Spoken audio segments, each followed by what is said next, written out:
I tell you how to clap, and you will have positive vibes. Along with me, it will be in a rhythm. 1, 2, 1, 2, 3. That's it. 1, 2.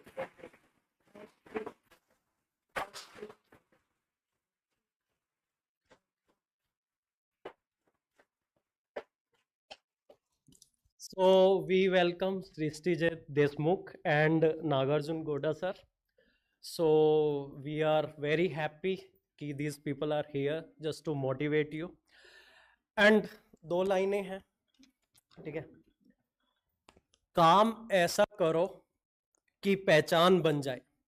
काम ऐसा करो कि पहचान बन जाए.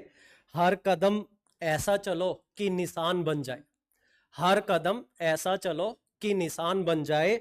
यहाँ जिंदगी तो हर कोई काट लेता है. पूछते हैं ना जिंदगी कैसी चली, कट रही है. या जिंदगी तो हर कोई काट लेता है. जिंदगी जिया इस कदर करो कि मिसाल बन जाओ. सर ये आपके लिए line.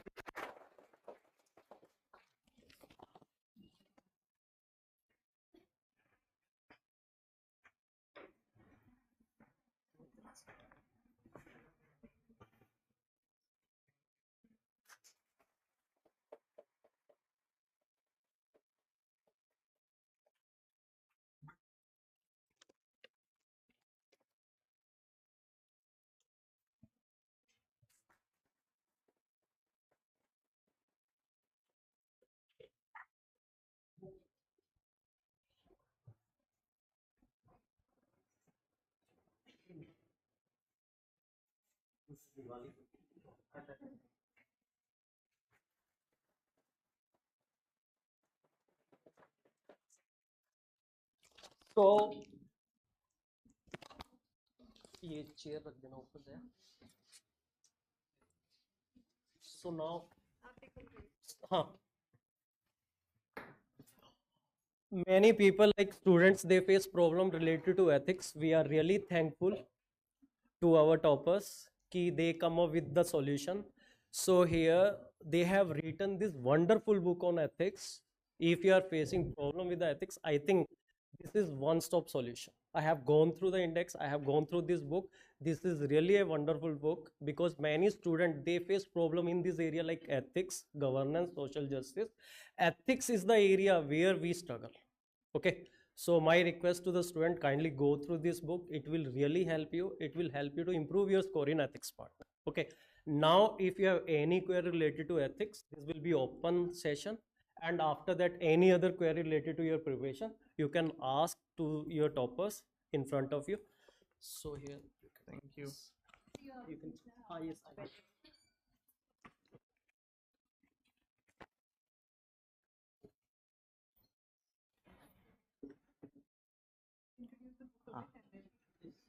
First of all, thank you, sir, for giving us an opportunity to be here among students in ORN. Susti will first will introduce about the book. आप बताएं. Am I audible to you? Am I audible? Is the mic audible? Okay. इसमें बात करें. ये on करना पड़ेगा. On कर on कर.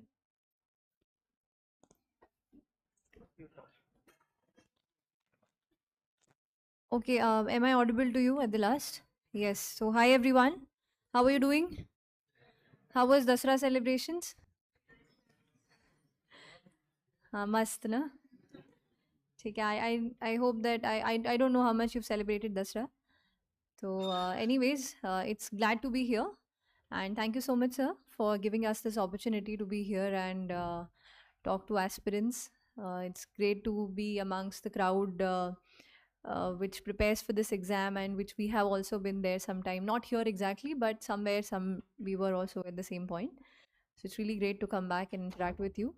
So when we were after we qualified, you would know we worked on the book called the Answer Writing Manual, and sir उसके बाद फिर we also got a lot of queries on ethics and we जब भी किसी session में जाते थे तो ethics used to be apart from answer writing ethics used to be one thing कि इसको कैसे हैंडल करना है, how do you handle it, कैसे लिखना है, इस पर बहुत सारे सवाल आते थे. एंड हमारे during our preparation also we both talked about it, we discussed with other toppers and other people who've qualified. तो दे ऑल्सो फेल्ट कि एथिक्स का बहुत ज़्यादा जब पढ़ते हैं तो हम 3-4 सोर्सेज को हमें रेफ़र करना पड़ता है. कोई एक पर्टिकुलर सोर्स हमें नहीं मिल पाता है which can have everything together. तो in order to get everything like that, in order to have examples at the same time, in order to have PYQs at the same place, so we have come up with this book, the Manual on Ethics, Integrity and Aptitude. And it's more or less sums up the syllabus very briefly, but in a detailed manner. Matlab it's comprehensive, yet we have tried to keep it concise. That is a very challenging task. किसी आप topic के बारे में लिखते हैं तो you have to write in detail, but you also, we have tried to stick to ki what the demand of the exam is. And along with that, we have tried to give a lot of examples, a lot of case studies, because that is something which will help you in writing your answers also. So this was a brief. Anything you want to add? It's all why that was the basic idea behind writing this book, because lots of doubts and lots of confusion when it comes to material.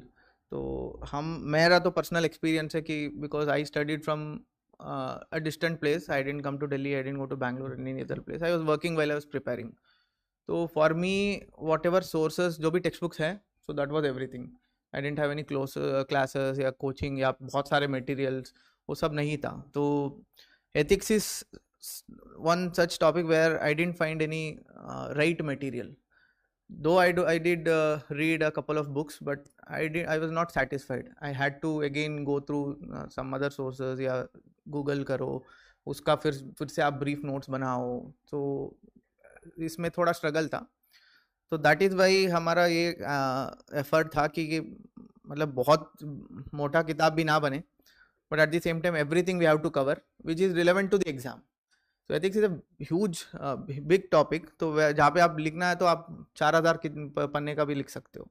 But this is for UPSC, you will have to stick to the syllabus, because आप पिछले साल का जो भी देखेंगे, ethics is somewhere where they stick to the syllabus. वो syllabus में ही पूछेंगे, एंड उसमें भी एक there is a way of asking questions, and there is a way of मतलब उनका expectation, it's in a set tone and pattern. So that is what we wanted to give in a book, and it's I think around 2 year long work. Whenever we used to get free, तो उसमें क्योंकि बहुत सारे ऐसे books है कि जो cut copy paste है, जो हम we realize कि many of the books are cut copy paste of available internet online sources. So we had to read this, understand, bring it out in a very easily understandable language with so many practical examples, real life examples, and certain activities which will help you improve in ethical thinking. So all these things we have brought it in the book. So with this, I think we'll open the floor. We'll keep it more interactive, because आप लोग बहुत सारे toppers का session सुने होंगे, हमारा भी सुने होंगे इसी पे. तो उसमें बहुत सारे लोगों का सुने होंगे, हमने भी बहुत सुने हैं इस पे. तो will keep it more open so that real doubts जो है आपका, so which is very common to all aspirants, so that we'll try to address. So we'll stick to ethics paper, then we'll go to general preparation. ठीक, thank you. You have to raise your hand if you have doubt, then my question will come, and जिसके doubt है feel free to ask.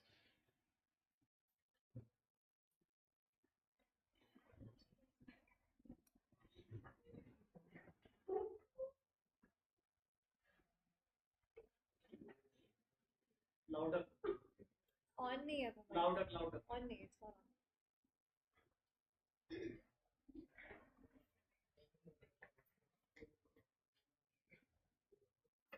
ऐसे ही बोलो.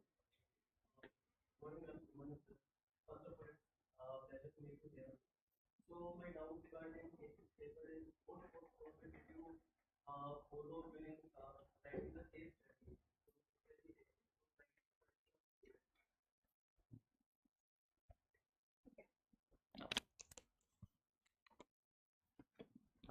So yes, you can sit down. Case study, he's asking that what format did you use to write case study?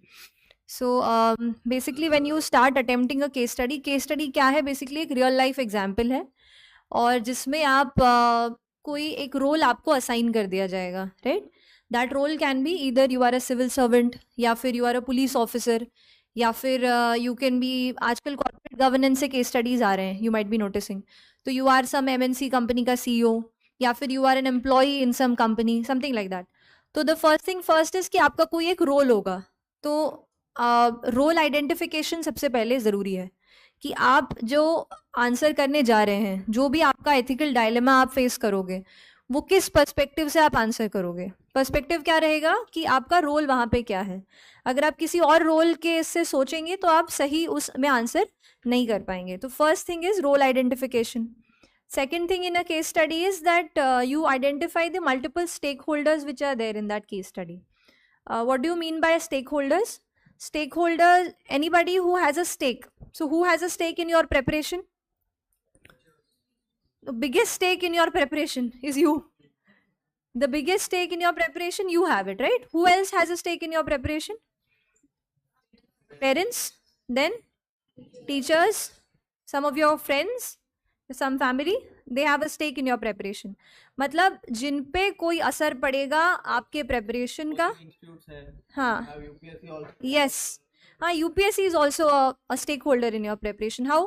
क्योंकि आपके decision का, आपके action का उन पे असर पड़ रहा है और उनके डिसीजन और उनके एक्शन का आप पे असर पड़ रहा है, right? So we are like stakeholders, connected है हम सब लोग. तो यू हैव टू आइडेंटिफाई कि उस पर्टिकुलर सिचुएशन में स्टेक होल्डर्स क्या क्या हैं, कौन कौन है, right? So you first start by telling कि मेरा ये रोल है. एंड रोल, हर रोल का ना कोई एक पर्टिकुलर सेट ऑफ रिस्पॉन्सिबिलिटीज़ या एक्सपेक्टेशंस होता है. जैसे अगर आप डॉक्टर हैं तो आपसे बाय डिफ़ॉल्ट लोग एक्सपेक्ट करते हैं कि you have to be, you know, a bit towards service, kind, compassionate, something like that. If you are a CEO, you would be basically expected to, you know, turn up the revenues of the company, take care of the welfare of the employees. And then we talk about the civil servant. So you have n number of list of values which you think ki ye values are important when it comes to being a civil servant. So you first tell that this is the role, this is what is expected. Then you sort of take out the different stakeholders that are there in that situation. That could be a brief introduction. और उसके बाद कोई एक ethical dilemma रहेगा. Obviously कोई situation में आपको डाला रहेगा, तो उसमें क्या क्या डायलेमा, डायलेमा क्या होता है basically? What is a dilemma? Dilemma is where you are facing competing कोई सिचुएशन है. जैसे कि simple example what we have used in a book कि wearing this suit today or wearing some other suit today, is it a dilemma? Is it an ethical dilemma? It's not an ethical dilemma, it's a choice, right? So dilemma, अगर ethical dilemma के इसमें बात करेंगे तो it's a different thing where two values are competing, है ना? तो उन values के बारे में निकल के आना है. और फिर values का हम बात करते हैं कि ABCD क्या क्या options मैं exercise करूँगा या करूँगी in that situation. So what I used to do personally is कि I used to start with the worst option first, जो मैं कभी चुनूंगी नहीं but वो मेरे पास option है, right? तो if we go on with some example, हम बोल सकते हैं कि this is the easiest, जिसमें we don't have to comply with values of service etc. It is easy going, it saves time, something like that, depends on the situation. अभी situation at hand नहीं है तो I'm not able to give you exact ये. So I'll start with the worst, second, third, फिर final option I will tell कि you know this is where these two values are competing. And but you would not compromise on the ethical standpoint. किसी भी तरीके से आपको ethics पे compromise नहीं करना है. And then finally you would give an answer and you could conclude. अब ये actually case ethics का paper is very lengthy also. If you might have attempted ethics का एक कोई sample paper आपने attempt किया होगा, आपको समझ में आएगा कि case studies are very long. कभी कभार 3-4 पेज की case study ही होती है. So then when you start writing also, you're again going to write say 2.5 to 3 pages in the UPSC paper. So it's a bit on the lengthier side. So you have to think very quickly. You should have the ethical key terms on the top of your head.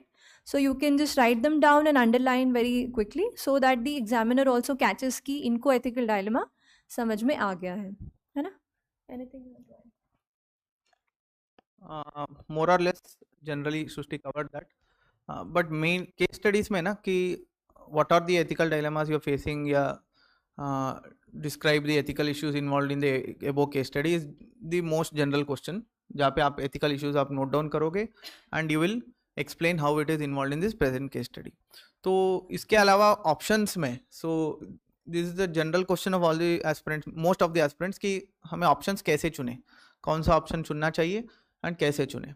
So हमेशा I believe there are 3 options. One is the worst in any given case study. One is the worst, second is the middle path, third one is the best ideal option. So but you have to search for that fourth option, which I believe is available, which is closer to ideality, but at the same time it's practical for its implementation. तो ये fourth option जो है ये आपको ढूंढना पड़ेगा इन your answer. तो 3 option तो सभी लिखेंगे. फॉर एग्जाम्पल आप कोई भी केस स्टडी इस बार का भी हैव सीन एनी पीवाईक्यू का केस स्टडी आप ले लीजिएगा. हाँ ये वाला लिखें जिस environmental pollution where the industries are either going to be shut down or something like that. This will be good. This is a case study of which year.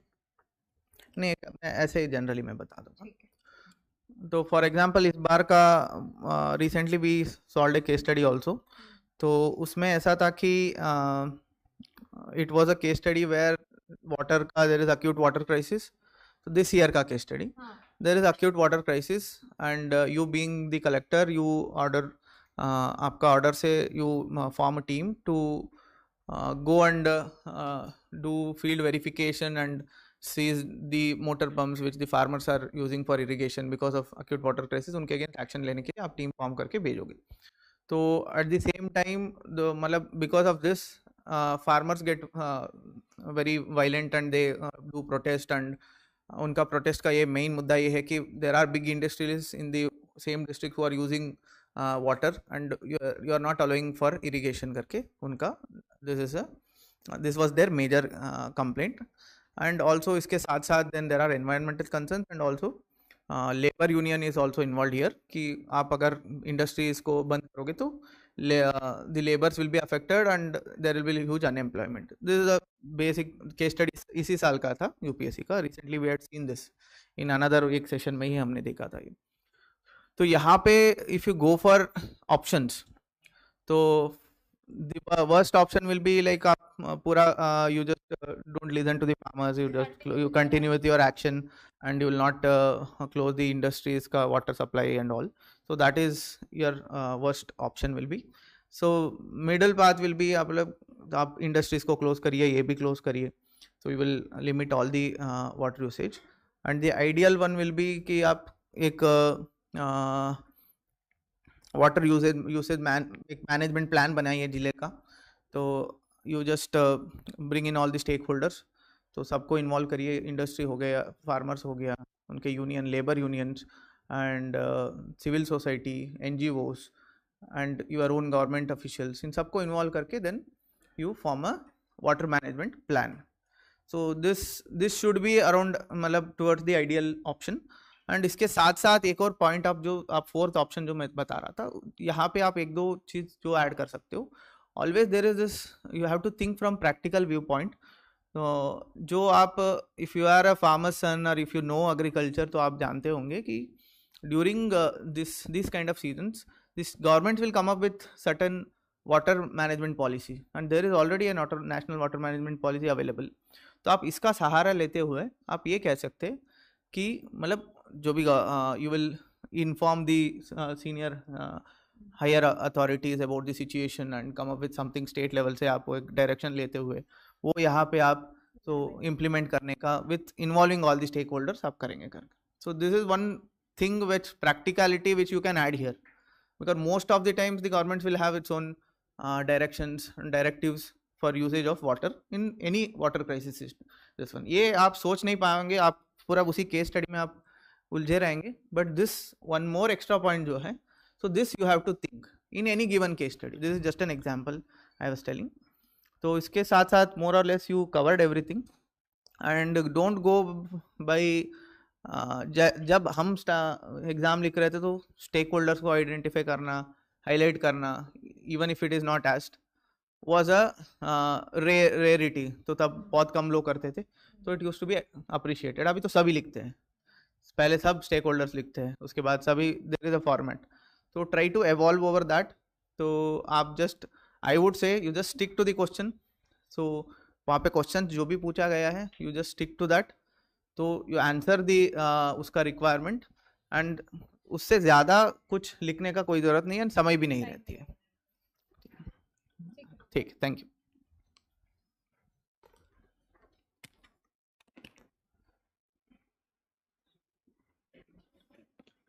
They'll also hear once we get the mic.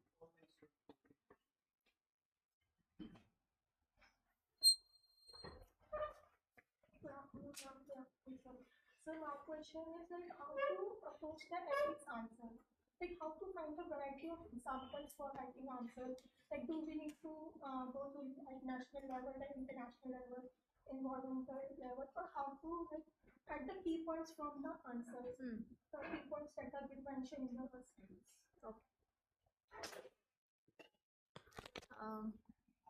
So for those at the back, her question was, how do you approach an ethics answer? How do you write more and more examples? How do you incorporate national, international context ka, this thing? And how do you use the key terms like that, right? So very true. Ethics answer is incomplete without any example. अगर हम केवल theory लिखते रह जाएंगे कि you know this is integrity. Integrity refers to this. And then again some types of integrity दे दिया, something like that if we give. So बहुत ज़्यादा उसमें हमें नंबर मिलने के चांसेस कम है. So what we have to do is we need to ensure कि हम कुछ real life examples उसके साथ में डालें कि how exactly that particular value can be seen in action in real life. ठीक है, वहाँ पे आपको एग्जाम्पल्स काम आएंगे, है ना. And in order to make your own set of examples जो आप रेगुलर रीडिंग जीएस की कर रहे हैं, right, you must be reading the newspaper, you must be reading other some magazines, you must be reading the daily what is happening, social media पे इतना ज़्यादा content आजकल रोल होता है, तो बहुत सारी चीज़ें ऐसी हैं जो आप वहाँ से पिक कर सकते हैं एज रियल लाइफ एग्जाम्पल. तो नीड नॉट कि कोई एक बुक है उसमें से ही सारे एग्जाम्पल्स आपको मिलेंगे. ऑब्वियसली एनी बुक, जैसे वी हैव ऑल्सो ट्राइड कि हर पर्टिकुलर कॉन्टेक्स्ट में आपको हम कुछ एग्जाम्पल्स दें, लेकिन जो कंटेम्प्रेरी एग्जाम्पल आएगा वो उस साल के या फिर लास्ट ईयर के या अगले साल के करंट अफेयर्स में से ही आने वाला है, राइट. जैसे अभी पिछली बार यू वुड बी रीडिंग कि there is this 2 kind of conflict, international conflict चल रहा है, राइट. यूक्रेन वाला चल रहा था, Ukraine Russia thing was going on, even now Israel Palestine thing is going on, Iran is also somewhere in between. तो they asked something about international conflict. So that question was picked up definitely from current affairs.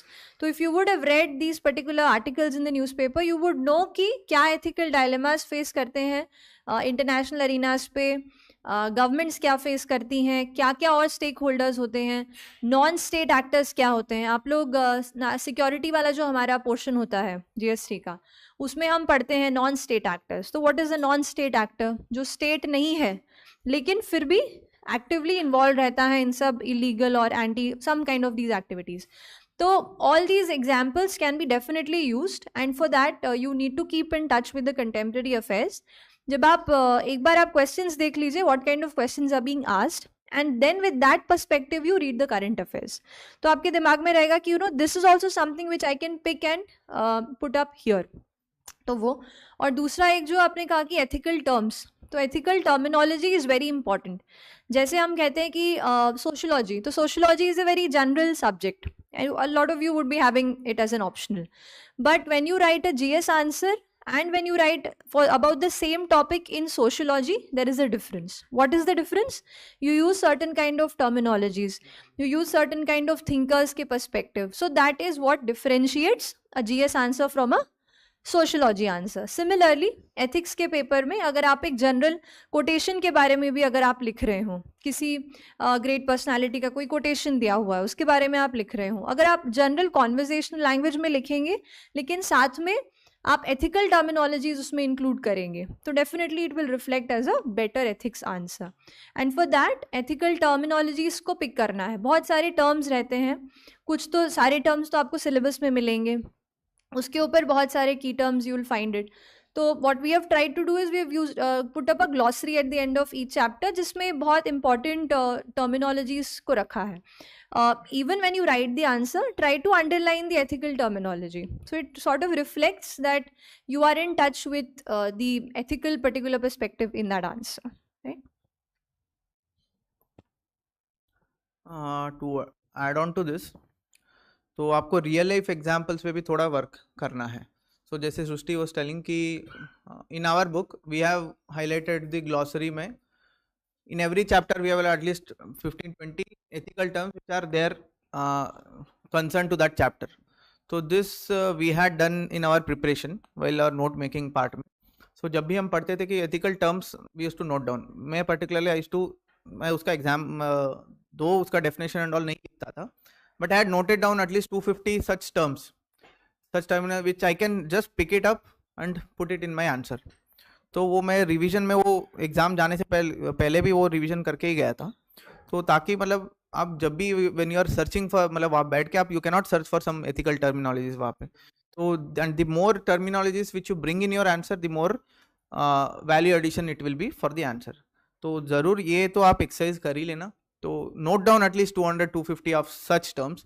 So it's not only your honesty, integrity, probity. These are only few आपका जो syllabus में है, some 20-25 terminologies are there. But at least 10 times those terminologies, there are other terms which you can also consider as ethical terminologies, which you will find out when you are reading. तो वो भी आपको equally आपको याद रखना पड़ेगा and उसका समझना पड़ेगा, and because that can also be asked in your exams. So coming to your question, examples का, तो रियल लाइफ एग्जाम्पल्स में as I was telling for all this terminologies even if you are noting down 100-150, तो try to think 1 or 2 examples from your real life. आप जो भी experience आपने किया होगा या आपने सुना होगा या आपने पढ़ा होगा in somewhere in your news paper, social media, anywhere, you note down 2 examples for each of this. हाँ, for each of this terminologies. तो आपको वो हैंडी रहेगा and that will be very unique. तो आप बहुत सारे लीडर्स का लाइफ एग्जाम्पल्स एंड ऑल, तो मेनी पीपल विल राइट. तो you will have to bring that uniqueness in your ethics paper particularly. आप GS2 में या GS1 में जब लिख रहे हो तो history you can not change, आप जो है बुक में वही लिखना है. But ethics is somewhere, it is a canvas where you have to express your self. UPSC wants you to express your self. So वहाँ पे आपका यूनिकनेस एंड इंडिविजुअलिटी आने के लिए आपको खुद का एग्जाम्पल सोच के लिखना पड़ेगा. So this is what we have tried to do in the book for you to, we don't want you to directly copy this example and paste in your answer. तो आप जस्ट सोचिए, मतलब when you read you will get to know कि हम कैसे सोचना है, real life में कैसे सोचना है, एक आइडियल एग्जाम्पल क्या है, उसके साथ साथ रियल लाइफ एग्जाम्पल क्या हो सकता है, और आप सोच भी सकते हो कि क्या हो सकता है. तो आप जस्ट बैठ के सोच लिया तो भी for any terminologies I am pretty sure that every one of you can bring in new different examples. तो ये आपको अगर if you have done this prayer, मतलब आप बिफोर हैंडेडली किया है, तो आप ज़रूर this will be useful for you to just bring it down on your paper. तो टाइम भी बचेगा वहाँ पे, आप सोचने भी ज़्यादा नहीं रहेगा.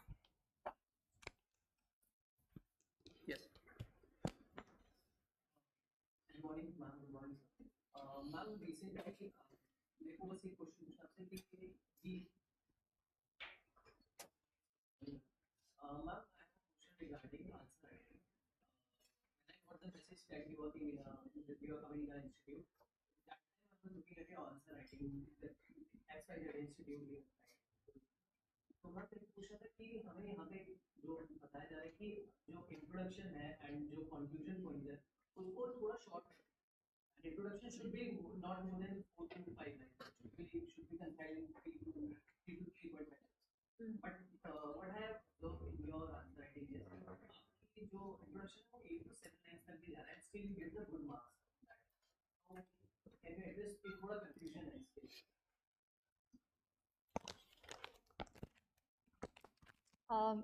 कौन सा वाला आंसर शीट देखा था, कौन से पेपर का? 1, 2, 3, 4 GS2 का. See there is nothing as set कि इंट्रोडक्शन 4 लाइन का होना चाहिए, 8 लाइन का होना चाहिए, आप 7 लाइन का होना चाहिए और something like that.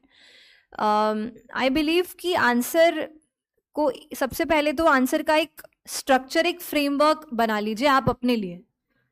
And framework is not just intro body conclusion, that's just the basic of it. उसके आगे थोड़ा जाएंगे तो उसके आगे जाएंगे तो पकड़ेंगे कि इस क्वेश्चन की थीम क्या है. थीम कुछ होता है, थीम और बैकग्राउंड जिसे हम कहते हैं, और फिर क्वेश्चन का एक होता है फोकस पॉइंट, राइट. तो कोई एक हाथ क्वेश्चन उठा लीजिए, आपके पास कोई क्वेश्चन है, कोई भी question, if you can just read out to me, तो हम उस क्वेश्चन की बैकग्राउंड समझ लेते हैं और फिर उस क्वेश्चन का फोकस पॉइंट पकड़ लेते हैं. कई बार क्या होगा, बैकग्राउंड को बताने में 7 लाइन लग जाएंगे या बैकग्राउंड को बताने में 4 लाइन लग जाएंगे, तो उतना इंट्रोडक्शन इज इनफ. बट उसमें ना बहुत सारी चीज़ें हैं, मतलब it can not be a set thing. जैसे आप मान के चलिए आप 20 क्वेश्चंस लिख रहे हैं, राइट, 20 आंसर्स आपको लिखने हैं. 10 मार्कर के लिए आपको 2 पेज मिल रहे हैं और 7 मिनट मिल रहे हैं, और 15 मार्कर के लिए आपको 3 पेज मिल रहे हैं और 11 मिनट मिल रहे हैं, ठीक है. तो 7 मिनट में उस पर्टिकुलर सिचुएशन में उस क्वेश्चन के बैकग्राउंड में तुम्हें दिमाग में क्या की पॉइंट आएगा विल बी वेरी डिफरेंट. जो उस दिन आएगा विल बी वेरी डिफरेंट जो आज तुम लिखोगे, will very different what she writes. तो it's very different to tell कि भाई इतने सेट में करना है. बेसिकली आपको लाइंस के पीछे नहीं भागना है, आपको आपके कंटेंट और क्या आप आंसर के डिमांड को एड्रेस कर पा रहे हो, that should be your main concern. तो don't go for any thing कि आपने 7 लाइन लिखा था और अभी मुझे कोई 4 लाइन बता रहा है. Just don't go for that. Just see कि उस पर्टिकुलर क्वेश्चन का डिमांड क्या है, क्या उसका बैकग्राउंड इतना कॉम्प्लेक्स है कि उसको समझाने में मुझे ज़्यादा टाइम लग जाएगा, या फिर it's very simple, I can just pass it with 1 or 2 lines and then I can actually, जैसे डिस्कस बोला है या इवेल्युएट बोला है या फिर एग्जामिन बोला है, तो क्या मुझे वहाँ पर ज़्यादा की पॉइंट्स हैं देने के लिए मेरे पास, तो I can quickly move to that, क्योंकि पॉइंट्स तो मुझे ज़्यादा उसके भी मिलने वाले हैं. इंट्रो का हो सकता है 1 मार्क, एग्जामिनर मुझे दे देगा 1.5 दे देंगे, लेकिन जो बॉडी में मैं लिख रही हूँ, जो स्ट्रक्चर मैं बना रही हूँ, जो डिफरेंट क्वेश्चन के जो 3 से 4 पार्ट्स होते हैं उनको मैं एड्रेस कर रही हूँ, उसी के नंबर मुझे ज़्यादा मिलने वाले. तो there is no holy grail of it. Question, demand of the question, time available, तुम्हारे पास कितना कंटेंट अवेलेबल है. तुम सोशो के स्टूडेंट हो तो तुम GS1 के सोसाइटी पेपर में बाय डिफॉल्ट ठीक ठाक करके आओगे. IR के स्टूडेंट हो तो GS2 के IR वाले सेक्शन में you will have an edge over those people who studied mathematics. तो मैथ्स का जरूरी नहीं है, there is no direct implication, but they will have an edge in something else, right. Everybody has some or the other thing there. तो in that particular question, what kind of knowledge you had, आप उसमें कितना पढ़े हो, आप कितना deliver कर पा रहे हो, so that will be very different on that day also. तो don't set any fixed ये आपके लिए. Address the demand of the answer, demand of the question. सारे हम क्या आंसर्स के पार्ट, क्वेश्चन के पार्ट एड्रेस कर रहे हैं, क्या हम अपना बेस्ट कंटेंट डाल पा रहे हैं, क्या हम अच्छे एग्जाम्पल्स डाल पा रहे हैं, क्या हम कोई ऐसे अच्छे रिपोर्ट्स डाल पा रहे हैं जिससे हमारा आर्ग्यूमेंट ऑथेंटिकेट हो रहा है. जैसे आपका नाम क्या है, जैसे Yash is saying something and then Supreme Court is saying something which Yash is telling me, तो what is more authenticated, the second part. So when you quote the Supreme Court's judgment and then tell that, this is what also I feel. So definitely your argument in your answer sheet carries a more weight. हो सकता है कि तुमने supreme court का reference दिया और इसने supreme court का रेफरेंस नहीं दिया, आर्ग्यूमेंट दोनों का सेम है, बट थोड़ा सा half mark you will pick more. तो वो हाफ मार्क की पूरी लड़ाई है, ठीक है. हाँ हाँ.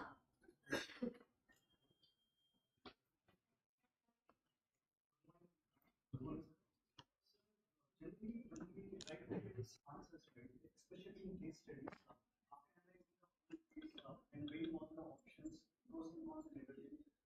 Generally, we tend to need to take a decision, and we also need to justify our decision. But then after reading the dilemma, we tend to become indecisive. So how do we overcome that? How do we imbibe that decisiveness in our answers? Please. Thank you. तो इसमें मैं थोड़ा पहले briefed on this also. Now I will go into in depth कि आपको कैसे decide करना पड़ेगा वहाँ पे, एंड हाउ टू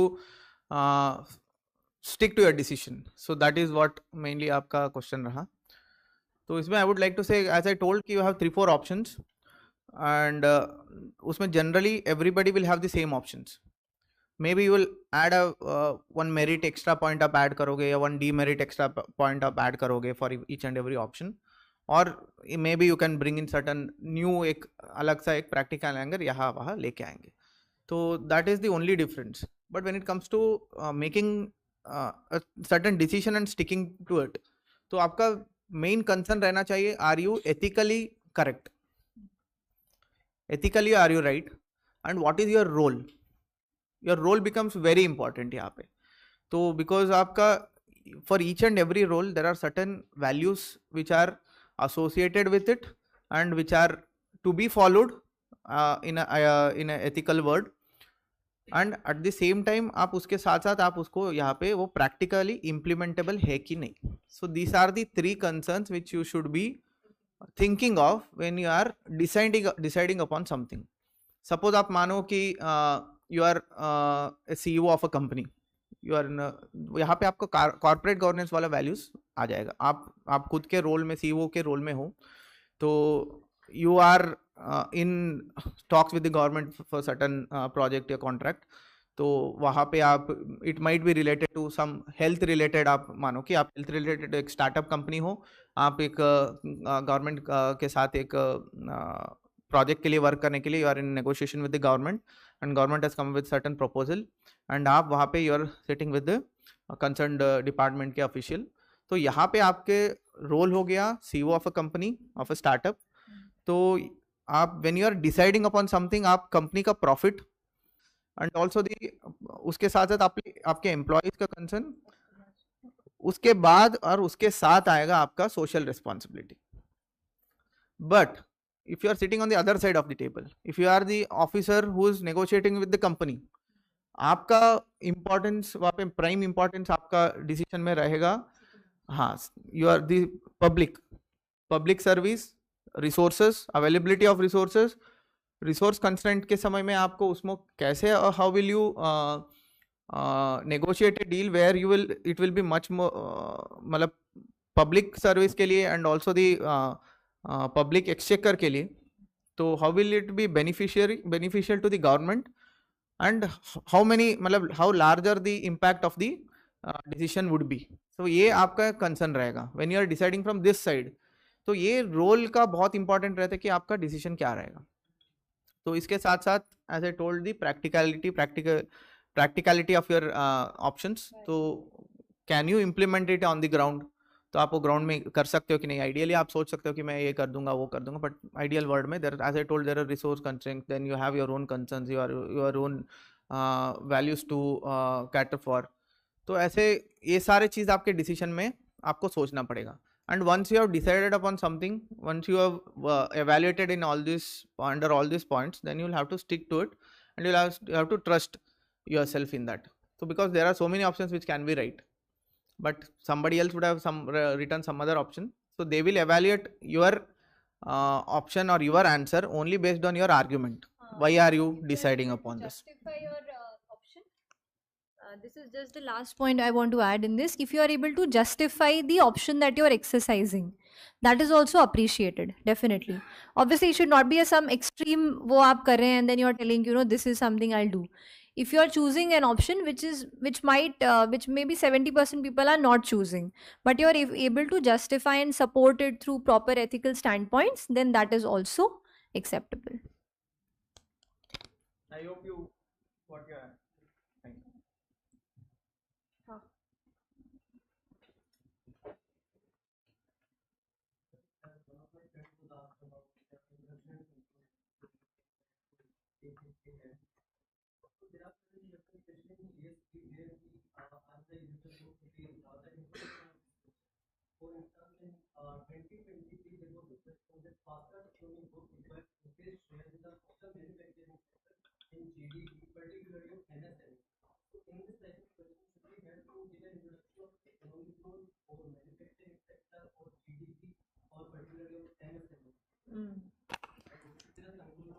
हाँ, सही क्वेश्चन है. I was just asking him to pick up a question.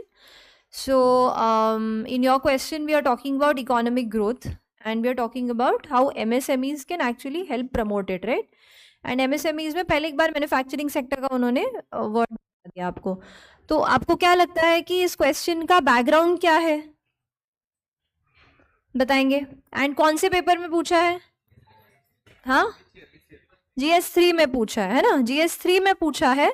तो आप लोग बताएंगे मुझे बैकग्राउंड क्या होना चाहिए इस क्वेश्चन का? What is the theme? एक बार प्रॉपरली क्वेश्चन पढ़ के बताएंगे.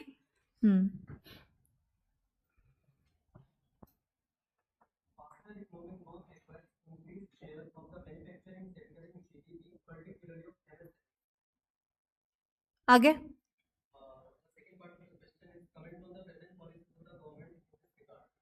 Comment. Comment is the word जिसके ऊपर हमें लिखना है, right? Question word is comment. तो हाँ हाँ ठीक है. Anybody now, what is the background theme of the question? एक एक करके बताओ. मैन्युफैक्चरिंग और potential of MSMEs, हाँ? Scaling up of MSMEs, inclusive growth, current contribution क्या है, और contribution of MSMEs, और हाँ, imbalanced economic growth, और role in employment. देखो मैं बता रही थी कि एक होता है बैकग्राउंड, बैकग्राउंड होता है थीम, मतलब which is the broader canvas of the, जैसे ये ब्रॉड है, दिस इज द कैनवस, इसका जो एक्चुअल में कमेंट करने को बोला है, तो जिस पे कमेंट करना है वो क्या है? एमएसएमई. एमएसएमई की पॉलिसी पे कमेंट करना है, तो that is the focus point. तो दोज आर टेलिंग कि manufacturing sector is the background. No, manufacturing sector नहीं है, एमएसएमई भी नहीं है, कॉन्ट्रीब्यूशन ऑफ एमएसएमई नहीं है इसका थीम. थीम है इकोनॉमिक ग्रोथ. GS3 का सवाल है, इकोनॉमिक ग्रोथ की बात कर रहे हैं. इकोनॉमिक ग्रोथ, डेवलपमेंट बोलो, इंक्लूजन ग्रोथ बोलो, जो भी ग्रोथ बोलनी है, that is the broader theme of the question. पर बात हमें एग्जैक्टली किसकी करनी है? फोकस पॉइंट क्या है? तो फोकस पॉइंट है एमएसएमई. तो we can begin, you can do vice versa also, you can, क्योंकि पूरा आंसर आपको एमएसएमई के पॉलिसीज पे ही लिखना है. तो what I would suggest is कि आप एक इनिशियली इकोनॉमिक ग्रोथ में बताइए कि मैन्युफैक्चरिंग सेक्टर का कितना रोल है, उसमें एमएसएमईज का कितना रोल है, if you have the data on your tips. And you might should be also, because economic survey हम सब लोग पढ़ते हैं, तो पता है कि इस साल इकोनॉमिक ग्रोथ में manufacturing sector has contributed X% of growth, या X% नहीं पता है तो इतना portion 1/4 3/4 something you would be knowing, वो आप उससे ओपन कर दीजिए. पर आपको उसके साथ एमएसएमई का क्या शेयर है वो हमें बताना पड़ेगा, क्योंकि फोकस पॉइंट तो वही है, तो वो इंट्रो में डाल दिया. पर एक्चुअली में क्या बोल रहे हैं कि कमेंट ऑन द पॉलिसीज. तो थोड़ा सा एमएसएमई के बारे में बता के फिर एक्चुअली पॉलिसीज क्या है. अच्छा, कमेंट का क्या मतलब होता है? How do you comment on something? How do you just tell, how do you comment on something? जैसे we have come here, right? You can make some comments about it. So that is your own personal opinion about this incident. So that is a comment. You're not discussing, you're making a comment. That might be supported with some argument, that might be your own personal thing, which you would not strongly feel about, you'll just discuss with it and they'll be over. So comment is something कि आपको क्या लगता है कि government की policy क्या बोलती है. तो पहले आपको लगने के लिए आपको पॉलिसी पता होनी चाहिए. तो पहले आप पॉलिसी के बारे में लिखेंगे और फिर आप पॉलिसी के बारे में उठाएंगे कि भाई you know this is something, ये पॉलिसी है बट दिस इज, इसमें ये प्रॉब्लम्स हैं, या फिर पॉलिसी इतनी अच्छी है और ये इससे अच्छा हो रहा है. If you are able, 15 marker है कि 10 मार्कर है? 10 मार्कर है. बहुत ज़्यादा नहीं खींचना है, 2 ही पेज है, जल्दी कंक्लूड भी करना है. थोड़ा सा ड्रॉबैक्स बता के, थोड़े से पॉजिटिव्स बता के you can close it. MSME in general जो ओपिनियन है कि अभी there is a huge scope in MSME development in India. तो यू कैन टेल कि पॉलिसीज अच्छी अभी आई है, lot of make in India, startup India, ये वो सब चल रहा है, एंड फिर इसमें और स्कोप है. That's how you can just conclude the answer. तो इसमें फर्स्ट पार्ट में they have made a statement. Have they asked you to, do you think, they have not asked for your opinion, they have made a statement. So that is not a part A. So this is only one part question. यहाँ पे दो part है नहीं. बहुत सारे लोग बोल रहे थे part A में नहीं सर part A ये है part B नहीं. तो first part is a statement. They have told कि for increased economic growth तो मैन्युफैक्चरिंग सेक्टर का उसमें रोल ज़्यादा होना चाहिए एंड उसमें एमएसएमई का शेयर ज़्यादा होने से इकोनॉमिक ग्रोथ बढ़ेगा. This is a statement. And second part is comment on the government policies which is available for to promote this MSME sector, है ना, और मैन्युफैक्चरिंग सेक्टर. MSME की पॉलिसी पर कमेंट. तो यहाँ पे एक ही क्वेश्चन है, there are no two parts. So you have to integrate the पहला स्टेटमेंट. आपको पहले स्टेटमेंट को एनालिसिस करते हुए, सॉरी पहले स्टेटमेंट को आप बैकग्राउंड में रखते हुए सेकंड जो क्वेश्चन है गवर्नमेंट पॉलिसीज को आपको एवेल्युएट करना पड़ेगा. तो डोंट गेट कंफ्यूज्ड. आप पहले कुछ और लिख के बाद में आपको गवर्नमेंट पॉलिसीज लिख के आने से आप क्वेश्चन का रिक्वायरमेंट आंसर नहीं कर रहे हो. आपको क्वेश्चन का रिक्वायरमेंट समझना बहुत ज़रूरी है. तो नॉलेज जो भी मेंस लिखते हैं ना, at least 90% of them have ±5% same knowledge. उतना ही नॉलेज होता है सबके पास. And if you have well read for mains preparation किया तो you have sufficient knowledge to write a good answer. But the more important thing is you have to understand the requirement of the question. Question में वो लोग मतलब उनको क्या उनका requirement है, वो क्या आपसे expect कर रहे हैं. तो आपको अगर आपने पकड़ लिया तो आंसर आपने आप वो आप you will write a good answer. So because with I would say कि मेरा तो बहुत कम preparation रहा for mains and all, so because I was working also. So the number of hours, the number of materials, amount of facts which I had, the amount of knowledge background which I had was very less compared to so many of the regular जो candidates. But मेरा ये था कि मैं कभी भी mains लिखूँ, I knew that I would clear because I knew that I can catch the requirement of the question. उसके लिए जो भी basic मेरे पास knowledge है वो लिखते हुए I can bring in a decently good answer. तो मैंने दो ही मेंस लिखा है, दोनों I have cleared with a good GS this one. That is only because I know what is the requirement of the question. वो पकड़ के हम जो भी नॉलेज है उससे लिखते थे. यहाँ पे पहले ही आप कंफ्यूज हो गए थे कि दो पार्ट है, ये अलग है ये अलग है. तो वो नहीं है. पहले पार्ट एंड दो second part are interrelated. So you have to evaluate government policies based on the above given statement, which they have not asked for, but you have to catch for it, है ना. Any other question? Yeah.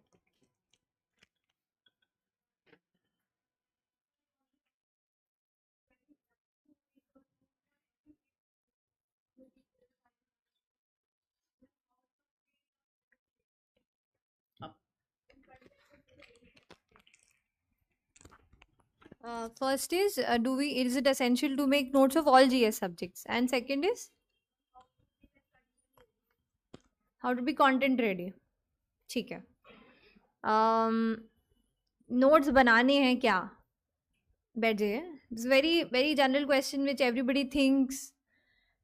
And इसका यही जो मेरे हिसाब से answer ये है कि एक तो पहले क्या सब्जेक्ट पढ़ रहे हो, है ना. What is the subject that you are reading. आपकी उस पर कितनी पकड़ है, आपको उसमें कितनी नॉलेज है, कितनी इन्फॉर्मेशन है, उस पर बहुत कुछ डिपेंड करेगा. If you have no clue who Mauryas are and you are going ahead and reading an NCERT of it, ठीक है. NCERT के बाद आप कुछ एक हायर अप बुक भी ले लेते हो. 11-12 का NCERT पढ़ लिया, 6 to 12 पढ़ लिया, फिर आप एक कोई और रेफरेंस बुक हिस्ट्री की ले लेते हो. आपको कुछ समझ नहीं आ रहा है कि मौर्याज और गुप्ताज और ये क्या चल रहा है. तो in my opinion in that situation what I would do is कि I would make my own this thing, you know. I will make a table. ये डायनेस्टी अब थी, ये इस साल में थी, इस AD में थी, इस BC में थी, और you know this is how we differentiate. इसमें ये 3-4 पॉइंटर्स हैं, इसके बेसिस पे you can differentiate them.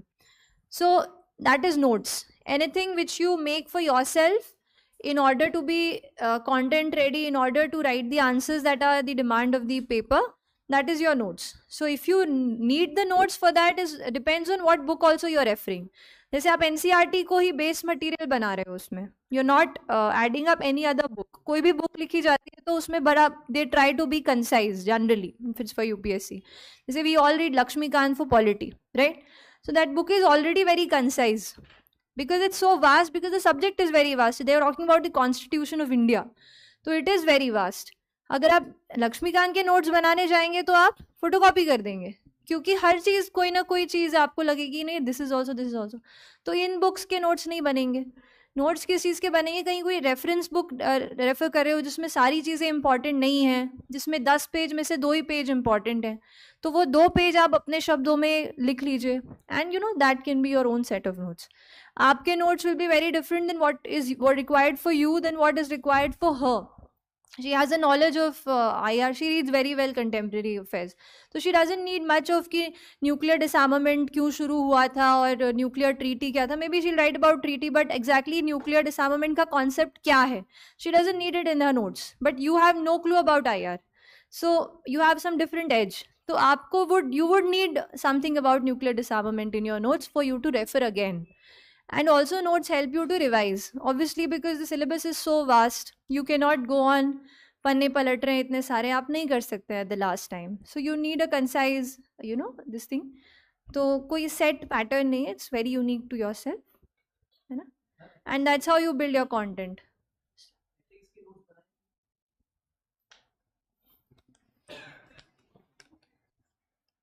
Steve passed on the mic to the wrong person. So to answer her, I have not made any notes of any GS because I don't have habit of making notes. हाँ, हम दोनों बहुत अलग है इस चीज में। हाँ, it's very unique and it's very I believe in marking in the on the textbook में मार्क कर लेता हूँ, अगर मुझे कुछ नोट करना है तो वहीं पे नोट कर लूँगा।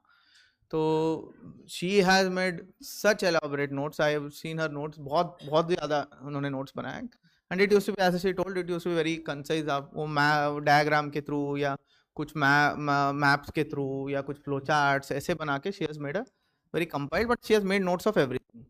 तो when coming to ethics, what I believe is, as I told, examples का एंड एथिकल टर्म्स का उसका आप definition which you want to write in your exams, and certain quotes for all the values. तो certain very common quotes, small short quotes, बड़े बड़े quotes आप नहीं याद कर सकते, and when you are quoting you have to quote exactly what has been said. When you are quoting, आप even वहाँ पे adverb या something anything you cannot change anything, तो इसलिए short quotes आप ढूंढ के रखिएगा। तो ये 3-4 चीज़ें बहुत इंपॉर्टेंट है। तो इसके साथ साथ आई थिंक आप जो भी रियल लाइफ में आप देख रहे हो एग्जाम्पल्स एंड करंट अफेयर्स का नोट्स में, करंट अफेयर्स में जैसे सृष्टि वाज टेलिंग, करंट अफेयर्स पे बेसिस बहुत सारे क्वेश्चंस आते हैं। जैसे इस बार BNSS का आया था, तो it is a current affair, उसके बेसिस उसको लेते हुए एथिकल वैल्यूज पे, so they have asked for you to comment on. तो करंट अफेयर्स का भी जो भी एथिकल ये रहेगा वो भी आप नोट्स। उसी के क्वेश्चन के बारे में if you are talking, BNS आप लोग जानते हैं, समझते हैं? You've all heard BNS, Bharatiya Nyaya Sanhita. So now we used to earlier have CRPC and IPC. So when we used to make orders, we used to have 107, 116, 107, 16 हम कुछ कहते हैं, that's a कार्रवाई जो एग्जीक्यूटिव मजिस्ट्रेट को करनी होती है। Then आप सुनते हो कि सेक्शन 144 लग गया, सेक्शन 144 लग गया मतलब कर्फ्यू लग गया बोलते हैं, that's section in CRPC which we used to exercise, which the district magistrate would exercise. तो अभी क्या किया है, रीनंबर कर दिया है शासन ने पूरा ही, they have changed the entire thing, they have edited something, they have added some sections, deleted some sections, so now that 144 is 163 or something else. So मैं ये बता रही थी कि ये सारे अलग अलग चीज़ें आप अपने आंसर्स में भी कोट कर सकते हैं, कहीं ना कहीं बहुत ज़्यादा आपके लिए हेल्पफुल है, और I think that should be all. Anything else which, yes?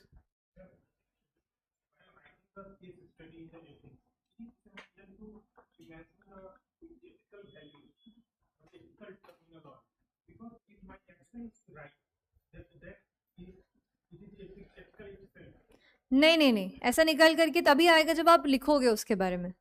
वही मैं आपसे कह रही थी, how do you differentiate a GS paper from a sociology paper. जैसे आप बात कर रहे हैं, ले लीजिए सम families are splitting, or let's talk about work from home. How is work from home impacting the life of a woman? तो उसमें आप अगर इतना ही क्वेश्चन अगर आपको दे दिया, डिस्कस बोल दिया, तो आप अगर आप एक GS के स्टूडेंट में आप क्या सोचेंगे, और अगर आप सोशियोलॉजी के स्टूडेंट हैं और अगर आपने जेंडर सोशियोलॉजी पढ़ी रखी है या आपने और कुछ चीज़ें थोड़ी बहुत पढ़ रखी हैं, तो you will have a greater perspective, a better perspective on those issues. वो तभी निकल करके आएगा जब आप उसके की टर्म्स को यूज़ करेंगे, राइट? तो आप कह रहे हैं कि मैं कोई ऑप्शन लिख रहा हूँ क्योंकि मुझे वो एथिकल लग रहा है, लेकिन वो कौन से एथिकल वैल्यू से सपोर्टेड है वो तो आपको एग्जामिनर को बताना पड़ेगा. हाँ, नहीं, I don't know you. So I don't know if your action is ethical in itself.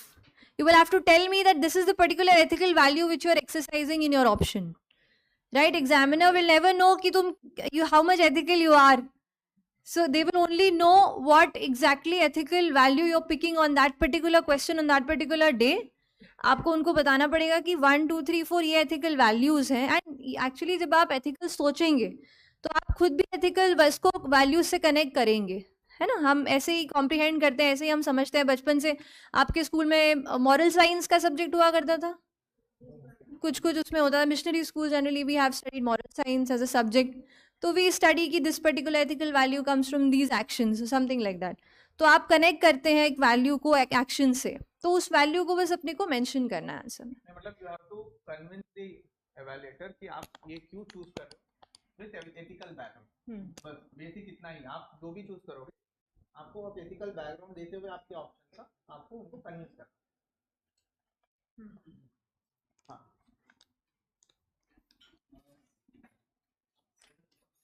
बैठ जाइए प्लीज. मेरा क्वेश्चन ये था कि हमारी कॉन्स्टिट्यूंसी में कुछ प्रॉब्लम आ जाती है, लाइक हेल्थ इश्यूज की वजह से और भी काफ़ी चीज़ों की वजह से अप्स एंड डाउन्स होते हैं. तो सर मेरा क्वेश्चन ये था बेसिकली कि हम इन सब चीज़ों में प्रॉब्लम आती है तो उसमें मतलब लैग करता है स्टडी और काफ़ी चीज़ें छूटती हैं, जिससे थोड़ा No, this is a very good and very common this one which affects each and every aspirant, but not everybody speaks about it. So let me be very honest, this has affected us also. तो कोई भी इतना consistent अगर कोई बता रहे तो मुझे पता नहीं, तो मैं रोज 16 घंटे पढ़ता था यार. I don't think it is humanly possible. If they are doing very good, so they have the capacity to do that, but rarely you will find such people. But everybody will be affected by these kind of breaks in their preparation. So kuch na kuch it can be due to some personal reasons, it can be due to something else, or sometimes you feel just don't want to study, you are done with certain things, or you just want a break. ऐसे there is always break in your preparation. So इसको आप कैसे address करें? तो इसके लिए मतलब what I used to do is I used to have a set timetable. देखो भाई मेरा टाइम टेबल है, मुझे प्रीलिम्स के पहले 5-6 बार पढ़ना है, लक्ष्मीकांत हो गया जो भी है 5-6 बार मुझे एक बार पढ़ना है, 5 बार रिवीजन करना है. एंड मेरा टेस्ट सीरीज में whichever I use to give, मेरा टारगेट ये था कि इफ़ देर आर 300 स्टूडेंट्स तो आई यूज टू कंसिडर कि एटलीस्ट टॉप 20-25 में if your name is there then I am happy. तो मेरा टारगेट सेट था, मेरा टाइम टेबल सेट था. I had to complete this many subjects in this many months, and within that कि एक subject का इतने दिन, हर सब्जेक्ट इतना pages in a day and इतना पेजेस इन अ हार.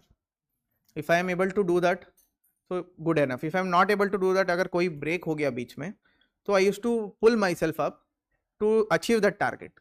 आपको इसलिए बहुत शॉर्ट टर्म टारगेट रखना बहुत ज़रूरी है. यू कैन नॉट थिंक कि मतलब मैं एक महीने में पूरा मैं पढ़ लूँगा, तो obviously you can do that, but उसको आप कैसे शॉर्ट टर्म में करोगे, एक दिन में कैसे करोगे, देन एक घंटे में कैसे करोगे. एंड ये बहुत ही इंडिविजुअलिस्टिक होती है. what at what speed I can read, you may not be able to read at that much of speed, or you may be double the मतलब आपका डबल कैपेसिटी हो सकता है उससे भी. तो everybody is different, and मेरा my capability to understand at the first go or inculcate in my मतलब वो पूरा मैं समझने के लिए और to remember things might be different from you. आप एक ही बार पढ़ के आप पूरा याद भी रख सकते हो, या तो आपको 10 बार पढ़ना पड़ेगा बट आप जल्दी पढ़ते हो, ऐसे इट इज़ वेरी डिफरेंट. आपका खुद का आप प्लान बना दीजिएगा, खुद का प्लान बना के टाइम टेबल बना के रखिएगा, and divide it into very short term goals, and try to appreciate your own efforts. जब भी आप अपना गोल आप may be in a week और सो, वीक का आपने टाइम टेबल जो आपने बनाया था, अगर if you can achieve that तो you have to reward your self. तो मेरा रिवार्ड होता था relaxation, or I used to just go for a movie or go out for a dinner or just hang out with my friends. तो Bangalore was near by, तो बैंगलोर चले जाओ या spend my weekend. तो I used to reward my self so that next week में आके मैं बैठ के फिर से मैं कर पाऊँ. So this is how I maintained consistency for 2-3 long years. Yeah. Ek somebody was, I think we'll take last 3 questions. Last two questions.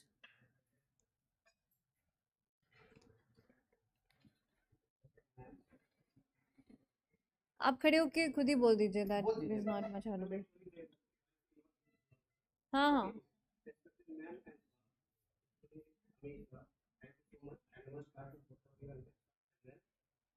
Because हम कभी यूट्यूब पे देखा करते थे आप लोगों को सर के कारण आज रिलीजन की बातें कर रहे हैं इसके लिए.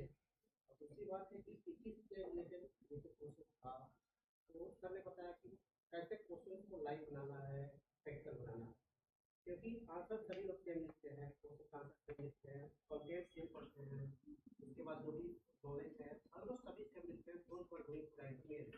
बट 0.5 मार्क्स का भी अलग आंसर होता है, तो फिर आप आपके गाँव में आ जाते हैं, बिल्कुल सही बात है. इंग्लिश से बाहर भी चले जाते हैं. बिल्कुल सही बात. उसको हमें लाइफ कैसे बनाना है, जैसे हमें कैसे जैसा ने बताया कि वाटर स्पेस वाले थे और कुछ जैसे कि बॉर्डर एरिया पे जाके विजिट करके चीज़ों को प्रैक्टिकली जाके देखते हैं, कभी सैनिटेशन का प्रोग्राम चल रहा है गवर्नमेंट का वो देखते हैं, ठीक है, हर चीज़ों को एज पर द थीम वो इनकलकेट करते हैं. तो हमें ये करना था कि हमें इन चीज़ों को हम यहाँ उबार रहे थे, हम उन चीज़ों को कैसे यहाँ पे लेकर आए और अपने पेपर में नीचे. और दूसरी बात क्रिटिकल आंसर था और ये केस स्टडी बोर्ड था, there in the ethics paper. हमें दोनों के आंसर में कंक्लूजन कैसे लिखना होता है और ओवरऑल थिंग मेरा होलिस्टिक है, तो हर जगह फिट कर जाए. Despite all the papers those are कोई प्लीज एक उसका एक ओवरव्यू दीजिए. हमें जैसे जब भी प्री लिखे, प्री केस होने के बाद मेरा मेंस नहीं होते प्लीज ऐसा. You understand? Yeah, बता दीजिए सेकंड पार्ट में आंसर करना है. ठीक है. First I think you were talking about कि हम कहीं कोई प्रोग्राम खुद देखें और फिर समझें और इतना, लेकिन टाइम प्रिपरेशन में वी डोंट गेट. और जैसे somebody like me who prepared along with college and then I cracked right after giving my college exams, it is not required also. आज के डे एंड एज में आप इतना ज़्यादा मतलब now it's 2024 when we studied it was 16 17 18. तो उस time पे भी plenty there is so much online content available with regard to current affairs, contemporary things happening. इतने सारे वेबसाइट्स हैं. एक press information bureau PIB government of India का आता है, अगर आप उसको सब्सक्राइब करेंगे जीमेल पे तो every day you will get 6 basic things that happened in the country. And उसमें से कोई एक आध चीज़ कोई गवर्नमेंट प्रोग्राम के बारे में बात हो रही होगी, बहुत ही बढ़िया, यू विल फाइंड कि यार ये तो बहुत अच्छा लिखा है, you can just note it down in your notes. आप हिंदू पढ़ रहे हैं, एडिटोरियल पढ़ रहे हैं, आप कोई मैगजीन पढ़ रहे हैं, आप कोई एक IDSA करके वेबसाइट है, it is on international affairs, it really talks very well about, it comments on what is happening internationally and what is India's perspective on it. तो इन सब सोर्सेज से आप उसकी पूर्ति कर सकते हैं. यू नीड नॉट प्रैक्टिकली, बहुत लोग होते हैं जिनको प्रैक्टिकल एक्सपीरियंस करने का मौका मिलता है, जो लोग जॉब करते हैं या जो लोग उसी फील्ड से रिलेटेड जॉब कर रहे होते हैं, कोई इंटर्नशिप कर रहा होता है पब्लिक सर्विस में और उसको ये एग्ज़ाम लिखने को मिलती है, ऑब्वियसली उसके पास एक अलग पर्सपेक्टिव रहेगा. बट मुझे ये लगता है कि हम अगर अपना नॉलेज बेस एक्सपैंड करें, उसका डेप्थ में उसमें लेके जाएं, तो हम अपने घर बैठे ही सारी चीज़ें कंटेंट के लिए रेडी कर सकते हैं जो UPSC में हम रिक्वायर्ड है. ऑब्वियसली जॉब के लिए आपको अकेडमी ट्रेन करती है, आप और आगे बढ़ते हैं, लोगों से बात करते हैं, आप चीज़ें सीखते हैं, तो बहुत ज़्यादा आपको इन फील्ड एक्सपीरियंस की आवश्यकता इस एग्ज़ाम को देने के लिए ज़रूरी नहीं है, इज़ व्हाट आई फील. तो you can just focus on stick to the basics, then stick to some extra things, examples, कुछ एक आध 2 वेबसाइट्स अच्छे हैं उनको स्टिक करो. आंसर राइटिंग बहुत प्लेंटी करिए. आंसर राइटिंग जितना ज़्यादा करेंगे उतना अच्छा मेंस का आपका स्कोर बढ़ेगा, उतना अच्छा रैंक आपका आएगा. और second part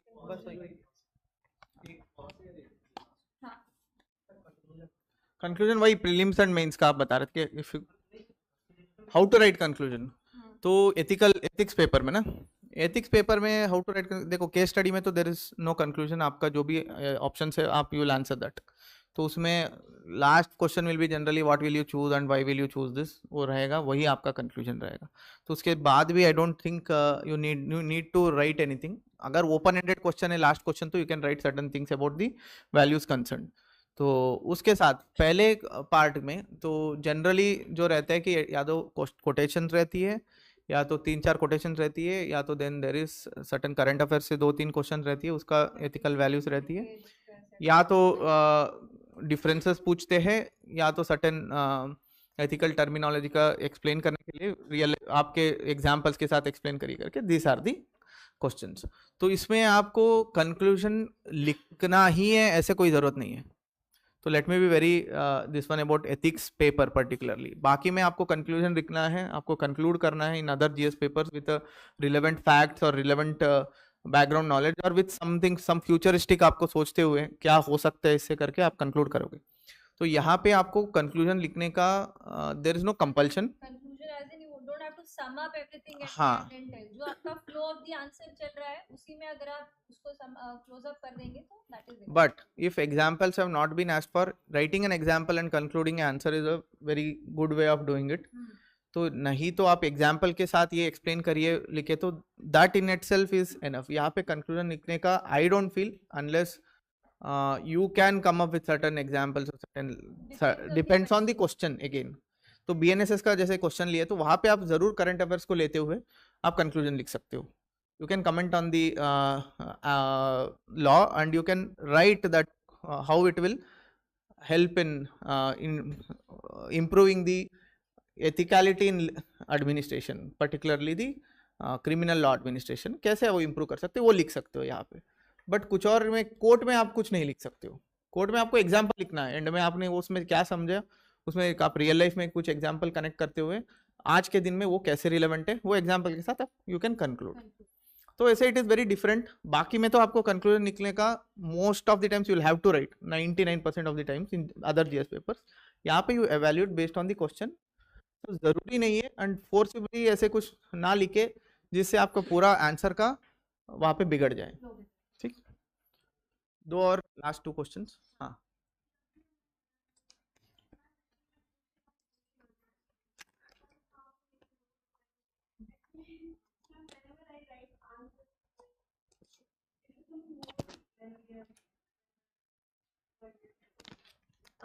When you write answer, it becomes lengthier.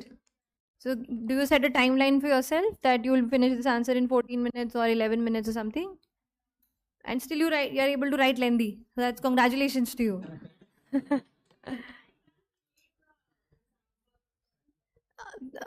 कितना पढ़ा है? एक बेसिक रीडिंग लगा चुके हो सोशियो के बुक्स की? हाँ, और थिंकर्स पे लगाए हो या फिर इंडियन सोशियोलॉजी लगाया है? हाँ, तो सोशियोलॉजी पेपर में there are 2 parts. Part A is about thinkers and part B is about Indian sociology. क्या होता है कि when you read the Indian part of sociology you get a lot of examples, you are able to connect with your day to day life, you able to connect कि अच्छा South India में Dravidian families use to be like this, या north east में clan system होता था तो family use to be different, female dominate, something like that. तो when you read the second part of socio आपको ज़्यादा hold आएगा इन राइटिंग आंसर्स। तो what my recommendation to you is कि अभी आप प्योरली थिंकर बेस्ड आंसर अगर आप लिख रहे हो कि कार्ल मार्क्स की क्या कॉन्सेप्ट है, क्लास कॉन्सेप्ट क्या है, तो उसके बारे में you can practice writing. But overall answer writing तभी शुरू करो when you are through with your second part reading. तो उसके बाद आपको you'll get a better hold on the syllabus and you'll be able to connect more with real life examples and Indianized examples। ज़रूरी नहीं है कि अगर आप कार्ल मार्क्स लिख रहे हैं तो आप इंडियन का कोई एग्जाम्पल नहीं दे सकते हैं, ज़रूर दे सकते हैं। अगर आप कॉन्सेप्ट पकड़ लें उसमें से तो आप उसका एग्जाम्पल्स इंडिया के इसमें भी दे सकते हैं। दैट डेफिनेटली शोज़ कि आप कंटेम्प्रेरी पर्सपेक्टिव में उस पर्टिकुलर कॉन्सेप्ट को समझे हो। So my recommendation is first you go through an entire basic reading of the full syllabus, then you start attempting answers. And the more you practice, the better you'll get.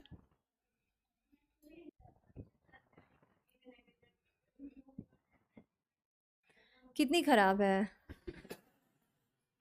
मैं पढ़ पाऊंगी अगर तुम्हारा answer पढ़ूंगी तो काफी है यार। बहुत ज्यादा उस पे I don't know who will suggest all these things. तो आप बहुत सारे टॉपर्स का भी आपने कॉपीज देखा होगा, बहुत सारे लोगों का इट्स नॉट एलिजिबल। हाँ, if they are able to Qualify. Top 10, आप टॉप 5 टॉप 10 का ही देखते हो आंसर शीट्स में ही, तो you need not worry that much. अगर आप पढ़ पा रहे हो किसी और का, आपको लग रहा है कि बहुत गंदा है हैंडराइटिंग बट आप पढ़ पा रहे हो, don't worry about नहीं, फोकस ऑन कंटेंट, कंटेंट पे सबसे ज्यादा फोकस करो. आंसर रेटिंग ठीक है, वो लिखते लिखते will be fine. Legible, should be legible, that's all. Last, yes. Yeah, please. Sorry.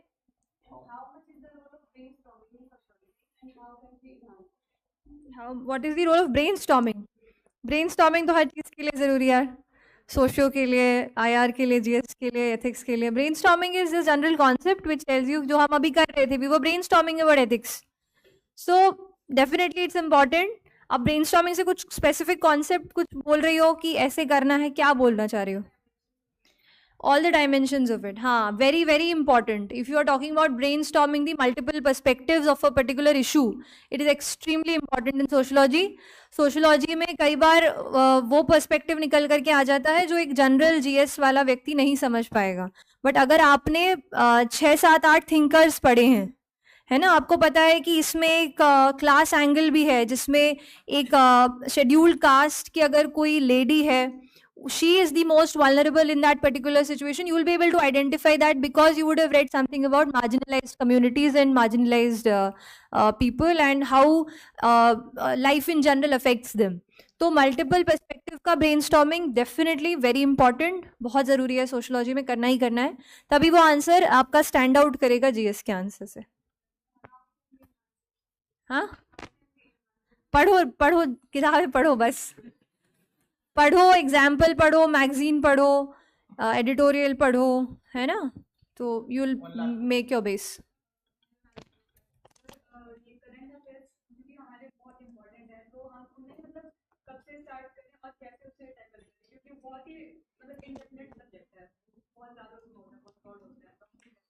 आप अभी कौन से लेवल ऑफ प्रिपेयर अभी स्टार्ट किए हैं? तो प्लीज सिट डाउन. तो यहाँ पे बिगिनर्स है या ऑलरेडी मिक्स क्राउड है? ओके. तो करंट अफेयर्स का व्हेन वी मैं बिगिनर से ही मैं स्टार्ट कर लेता हूँ. So when you have just started preparation, that is what you should always start with. तो read newspaper. Hindu is, I have found Hindu to be the most non controversial and they will bring out ideas. वहाँ पे बहुत सारे view points and all. Indian express भी अच्छा है, तो I have not red Indian express, but Hindu is good. तो आप करंट अफेयर्स कोई भी न्यूज़पेपर उठा लीजिएगा, तो you just start reading the newspaper. आपको समझ में नहीं आएगा पहले 3 महीने, कुछ भी नहीं समझ में आएगा, बट बेसिक आपको ऐसे न्यूज़ चुनना है जो आपको इंटरेस्टिंग नहीं लगेगा. जैसे मैं, बहुत सारे ऐसे बच्चे हैं जो पहले स्पोर्ट्स पेज से उठाते हैं एंड न्यूज़पेपर वहीं पे ख़त्म करते हैं. This is what we used to read newspaper. हमारे लिए newspaper reading was this throughout our childhood for many of us. तो यहाँ पे आपको वो चीज़ पढ़ना है जो आपको इंटरेस्टिंग नहीं लगेगा टू बिगिन विथ. उसके बाद आप once you finish your NCERTs and सारे टॉपिक्स का वन टेक्स्ट बुक आपने जब पढ़ोगे, एक बार पढ़ोगे, उसके बाद आपको कुछ कुछ चीज़ें समझ में आएगा. तब आपको जाके आपको टेस्ट सीरीज भी लिखना यू विल स्टार्ट. तो देन उसके साथ आपको एक क्वेश्चन का रिक्वायरमेंट, क्या कैसे क्वेश्चंस पूछा जाते हैं, एक दिमाग में बैठ जाते हैं कि ऐसे ऐसे क्वेश्चंस पूछा जाते हैं. Then you should start noting down certain important topics. Newspapers only important topics, बहुत ज़्यादा नोट्स बनाने का ज़रूरत नहीं है. बहुत सारे कोचिंग इंस्टीट्यूट्स आपके लिए नोट्स बना के देते हैं मंथली, वो है सब, they are making notes for you only, तो दैट इज एनफ. तो what I would say, everyday newspaper and उसका शाम को समरी पढ़ लीजिएगा उसी दिन का. So many people release summaries, तो 2-3 पेज का everyday you do that. Then you read monthly current affairs and you revise the current affairs as many times as possible. once in 3-4 months हो गया monthly current affairs का, आप just revise कर लीजिए. And just before prelims so many compilations will come up. So उसमें जो भी आप ट्रस्टेड कंपाइलेशन है वो उठा लीजिएगा. तो you do that, you revise only that. आप फिर से मंथली, फिर से daily you can not read. तो दे हैव ऑलरेडी कंपाइल्ड. आपने 3 बार एक ही करंट अफेयर्स को ऑलरेडी 3 बार पढ़ चुके हो, ये 4th टाइम हो जाएगा. एंड बिफोर एग्जाम्स 2 रिविजन कर लिया तो 5 to 6 टाइम्स हो जाएगा. That is more than enough. उससे आपका विथ GS प्रिपरेशन, तो that will be in your mind, दिमाग में रहेगा, आप आराम से आंसर कर पाओगे. But what I would say is, no matter where you are, no matter what you are doing, no matter how much busy you are, even if it's your own marriage, try to read at least newspaper या उसका summary उस दिन का. तो that becomes very important. तो वहाँ पे आप consistency, this is how you maintain consistency. you are reading something. Even if I was on my vacation, so somewhere at least मैं summary तो पढ़ता था. Before going to bed मैं एक बार summary तो पढ़ता था. So I had kept that consistency in my preparation, and आप भी रखने से ना एक बने रहेगा preparation में, आपका दिमाग वहीं पे रहेगा. So you will not get lost from the preparation. इसलिए current affairs is very important. Current affairs is the easiest to read. There are some days where we don't want to read anything. We don't feel like reading polity, geography, economy, ethics. We don't feel like doing anything. Just read the newspaper that day. उतना कर लो तो कुछ बहुत touch हो जाएगा कि हाँ UPSC prep you did, and that will be something for the day. कुछ days ऐसे भी रहेंगे. Obviously you cannot read 7 days a week, 24 hours, blah blah. नहीं कर सकते हैं आप. आपको भी days off लेने पड़ेंगे, breaks लेने पड़ेंगे. उन दिनों में केवल newspaper पढ़ के you can just keep a touch of preparation. So I would like to again thank you, sir, for giving us this opportunity to interact with all the aspirants. And I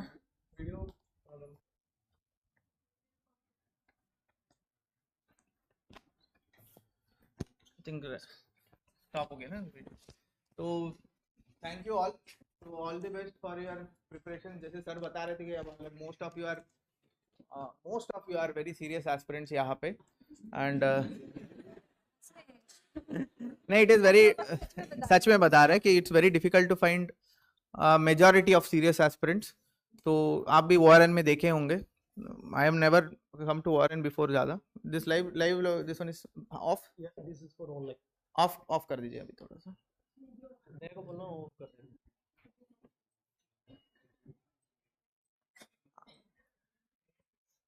Thank you. Camera off कर. So it's very difficult to find such a crowd. So